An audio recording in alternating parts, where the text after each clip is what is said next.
What is happening, guys? Todd here.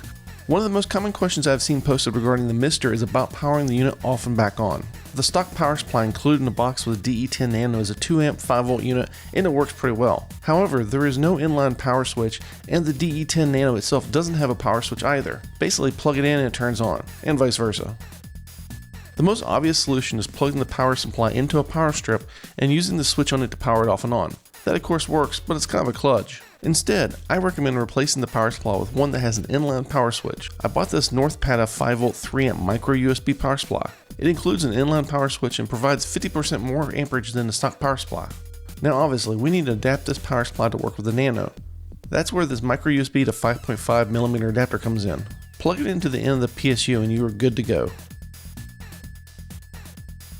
I've been using the same power supply and adapter setup for several weeks now and it's worked fantastic. Since this power supply has more current available to it, I've noticed that my USB Wi-Fi adapter works more reliably with it than it did with the stock power supply. Also, you can unplug the adapter and use the same power supply with other devices that use microUSB power like a Raspberry Pi.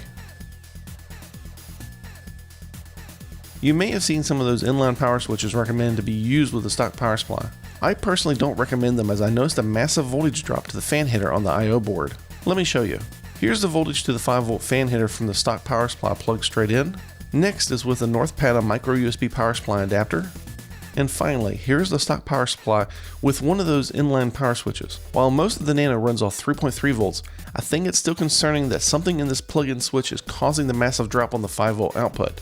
I have spoke to several other people and some report the same voltage drop while others indicate there was virtually no change. On Twitter, another user confirmed that it caused their keyboard and wireless controller to go in and out of sync. So these things are big, your mileage may vary, but I don't suggest using them. Instead, buy a power supply that already has a switch built in and then use an adapter. Well guys, that's it for this quick little video. If you enjoyed it, please consider subscribing and give me a thumbs up. And don't forget to click that bell icon to be notified of any future videos. As always, thanks for watching, I'll catch you guys in the next video.